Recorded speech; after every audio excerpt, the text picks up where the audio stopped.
Welcome to another episode of The Heart of the Matter. On today's episode, we're talking to team leaders from the Changing Our World Foundation. This foundation is a part of Guiding Light Assembly Church, which was set up to alleviate suffering and poverty and started its project in the Obalende area of Lagos. It's been at work since 2006, that's 7 years. And in those 7 years, the team leaders have many experiences that they can share with our viewers on how they do corporate social responsibility, the things they've done well, the things they need to do better, and so on and so forth. Let me introduce our team leaders. We have Dr. Ernest Ekong, who leads the team that's responsible for healthcare in Obalende. Dr. Ekong, you're welcome to The Heart of the Matter. Thank you, sir. And then we have next to him Mr. Ademola Adeojo, who leads the team that feeds people in the Obalende area. Welcome, Mr. Adeojo, to The Heart of the Matter. Thank you very much, sir. And then we have Mr. Joseph Udo, who leads the team that is empowering people with training for new skills and so on. So you're welcome, Mr. Udo, to The Heart of the Matter. Thank you, sir. Let us start just hearing from them what it is their teams have been doing that have made life better for people in the Obalende area. Let me start with Dr. Ekong. What was the goal of going into Obalende with a health team? Thank you, Pastor. As you heard, I am Ernest Ekong. I'm a clinician and an epidemiologist and part of the Guiding Light Assembly. I have been leading this team since 2006, and we had a commission as part of the church to build leaders and change our world. That's really the slogan for the Changing Our World program. And when we started, we decided to look at the Obalende area with a population of less than 10,000 people, hoping that we'll be able to improve the health status of the people. We had our first commission was to look at the place. What are the immediate health needs? What are some of the things that we can do to make sure that their status is improved? And so we went in there and we decided on where to be citing for our programs. And what we do is we do health education, we do health examination. We look at the people, examine them, do their blood pressure, take their pulse. For those of them who have some acute illnesses like malaria, some acute cough, we manage immediately. And then we also refer them, those that need surgery, we refer them for surgical operations, some of which we pay for. What were the typical problems or health problems that you found when you first went into the Obalende area? Pastor, it's very interesting because we really decided to operate from 3 areas. But unknown to us, we're really guided by specific medical illnesses in those 3 areas. There's an area that is in the heart of Obalende where we see most of the people that come there are elderly people. So they come down with high blood pressure, some very, very high blood pressure that I will typically admit in my hospital. I won't allow to go, and then we manage them. And then this same community, the same area, we have diabetes. They come down with the chronic diseases that you see in the elderly, arthritis. But we also have an area, the area of the market, where you have the market people. That's where we have the health center. The population there is quite young, and so you get to see much less of those typically elderly illnesses. And then we have a mixed area where we see the taxi, transport drivers, and market women. That's the area very close to the cemetery. And so we see the disease pattern there is fairly mixed. You see children and all that. So we've been seeing lots of illnesses. And then where you have the younger ones is where we have diseases like HIV. That is where we have diseases like tuberculosis. That is where we have diseases like childhood diseases like measles. Most of the people there come down with measles. So it's a pattern that has been very interesting to us. And in terms of number, in the last 7 years, we've been able to attend to more than 20,000 people cumulatively in our team. So the kind of diseases you're seeing are the chronic ailments like hypertension, diabetes. What about in the children? What kind of number of children have you had come, and what were the typical things that children suffer from? Out of the about 20,000 people that we've seen, about a tenth of that, or slightly more than that, have been children. We've seen children come down with, like I said, measles. They've come down with whooping cough. They come down with normal illnesses, malaria, upper respiratory tract infections. We've seen a few children, because the setting, they see us as typical doctors, typical healthcare work people who come to see them. So we've seen a few children with hernia, congenital diseases, congenital conditions being brought to us. And so we follow them up. So it's been quite interesting. Now, 7 years of doing healthcare in Obalende, how has it been in terms of, you expect with most things that people are more enthusiastic and zealous at the beginning of a project, and that zeal might wane over a period of time. How have you kept the zeal going, and how has it been in terms of the interest on the side of the caregivers as opposed to the recipients of your service? Well, the interest on the side of the caregivers, that's part of the challenge that we have. We've had at the initial stage, people were very enthusiastic about coming in to help and all that. But I think over time, and I think it's quite instructive, because when we went in there, the same thing with the receivers. People were very, very interested. And I think maybe because of the intervention that we've put in place, when we got in there, the numbers we see, at the beginning, the numbers were very high. And then over time, just as the numbers were high, the diseases, the pattern was quite broad and quite high.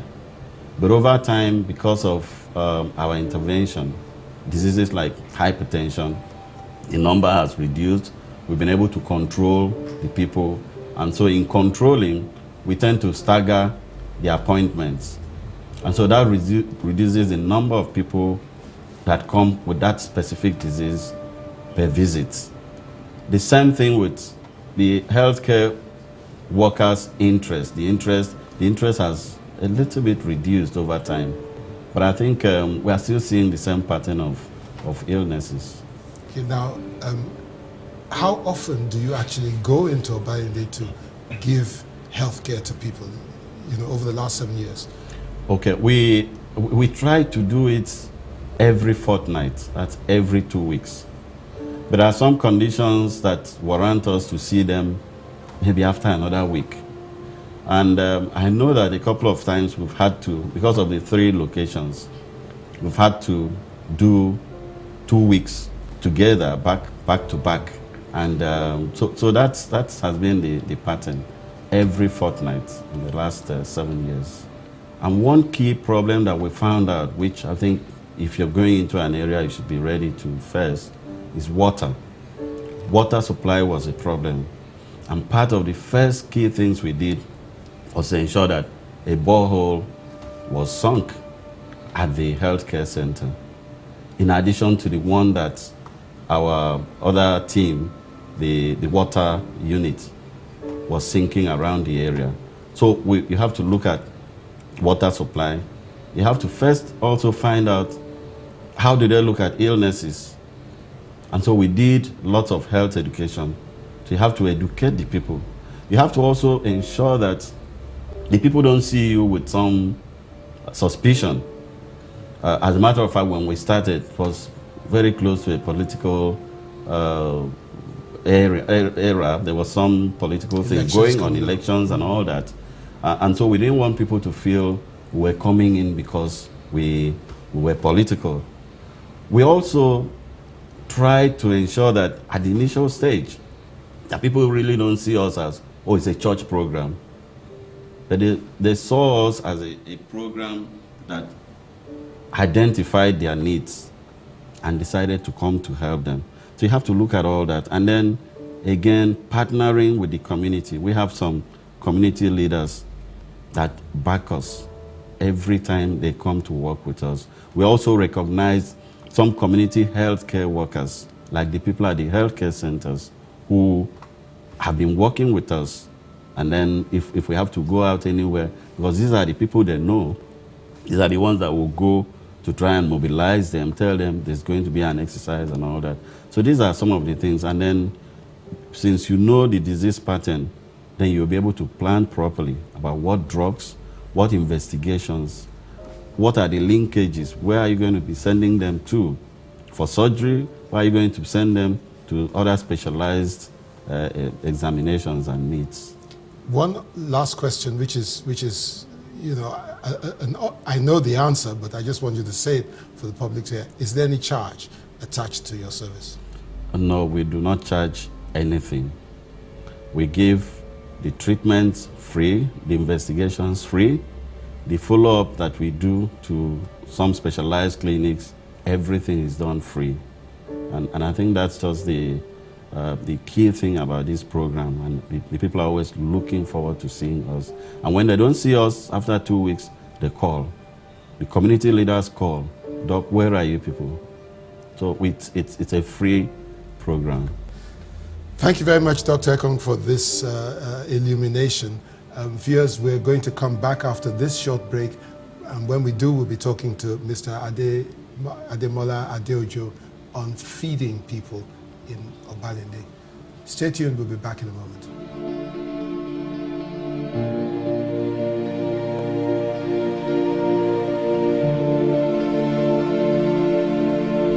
You're welcome back to the Heart of the Matter, where we're talking about corporate social responsibility using team leaders of the Changing Our World Foundation of Guiding Light Assembly. And now we're going to talk to Mr. Ademola Adeojo, who has been leading the feeding team for the last 7 years. You know, feeding people. Why? Thank you, Pastor. Well, there's a basic need in life, and which is that every man must have something decent to eat, and not just something decent, but something healthy to eat. And I remember that one of the mandates that you gave us, sir, was that you wanted us to eradicate hunger in Obalende, and not just eradicate hunger, but give people a decent meal to eat. And so basically, we feed people not just because we want them to have something to eat, but we expect that they be healthy as well. Okay, now talking about feeding people, how well have you been able to do it? Do you feed all the people that live in Obalende, or are you restricted in any way to the number of people you can feed? Tell us about what you're actually doing over the last 7 years. Thank you. Well, first of all, we went to Obalende to really identify who really needs our help. Everyone in Obalende is not poor. There are people who live and work in Obalende and who are doing very, very well for themselves. And so one of the first things that we did was to get certain leaders in Obalende to help us to identify who really are the people who are in need. And we considered, for example, surely we should be able to help widows, we should be able to help the elderly, we should be able to help people with disabilities. And we decided to focus on those people, the elderly, the widows, and the disabled. Okay, so now let's talk about the elderly. What do you give them? Do you give them a cooked meal? How do you feed them? Okay. For the elderly, we actually give them raw packs of food. We include such things like rice, semovita, we have Maggi cubes, we have oil, we have salt, basically pretty much the ingredients that you would need to make a meal. And we even have sometimes such things as tin of tomatoes, geisha, etc. And we make sure that we give you basically all the necessary ingredients that will enable you to make a meal. And how long should these ingredients last for? Is it you give them enough to last them a week, 2 weeks, each time you visit them? It's enough to last a month, actually. Okay. And we do the same for the widows as well. Okay. Now, what about the children? The children, we feed the children once, typically when we're actually feeding the widows. We do something interesting, actually, and maybe I should explain a little bit. For the elderly, we actually go to their homes to hand deliver the raw packs of food, because as an elderly person, we cannot expect that you'll come out of your home and come to where we set up and receive food. So we actually go, we have the addresses, and we actually go and deliver the food to them, while the widows actually come to us. So we set up a little a canopy, and they come to us, and it is when we actually give the widows their raw food packs is actually when we also simultaneously give the little children cooked food. And what we give them is basically jollof rice with chicken and a sachet of water. Okay. How has this been going down in the community? How do they respond to your team? I tell you, Pastor, this is one of the most fulfilling aspects of what we are doing in Obalende. A lot of people are hungry in Obalende. And, you know, it's something that it's not a problem that you really notice until you actually go there and you see the people that are coming. I mean, because people wouldn't come if they don't need it. And what we see is that people come and we give them, and their response has been incredible. They always say, "Who are you? Are you a church? Are you into politics? Are you with a party? Who are you?" And just as Dr. Kong said, we don't go there brandishing and bringing, you know, our banners that we're from Guiding Light Assembly. No, we simply go there in a very simple way, and we interact with the community.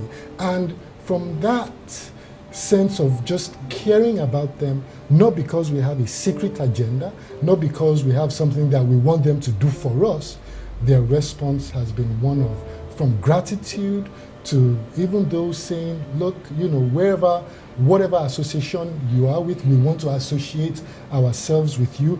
I mean, and since we're a church, they have actually responded by even coming to the church. So the response has been nothing short of spectacular. Thank you very much, Mr. Adeojo, for telling us what the feeding team do. Viewers, we're going to be back in a moment. We need to take a break right now. When we come back, we'll be talking to Mr. Joseph Udo about empowering people with skills and occupations. So stay tuned to The Heart Matter. We'll be back soon.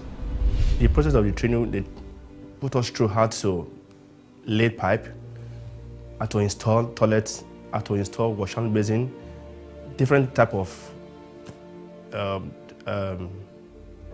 fitting that will come in that you can be able to face. Let's assume somebody call you for a plumbing work now. They just tell you, "Okay, I have a problem with my toilet." So when I get there, I see what they need to put in place. The training we went for, I benefited a lot from it. They gave us tools. I have my tools, and plus the one they gave us, I think I have it SS, which I know that in future I can be able to work with it. My name is Adetutu Ogunbiyi, and of course I was the only lady plumber in the class. And yes, the trainer, Mr. Ovi Benite, did a great job. So I told myself, well, as far as I am the first lady plumber, as everybody knows, women, we pay attention to details. We try to do correct things. I told myself, well, I'm going to be one of the plumbers that's going to be different. When it comes to education, yes, I studied accounting, BSc. And when the training came up, it was really a great opportunity. Welcome back to The Heart of the Matter, where we're talking about helping the people of Obalende, particularly about corporate social responsibility, going into communities. We're talking to team leaders of the Changing Our World Foundation of Guiding Light Assembly.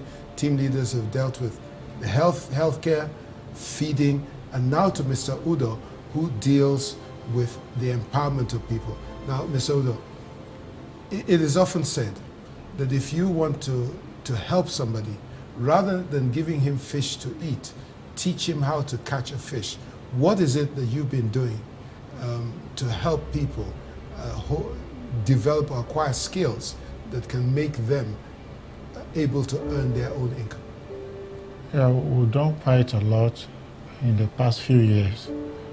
We've been able to train people in skill acquisition, such as Ashoke breathing, hair breathing, and also bee sequencing.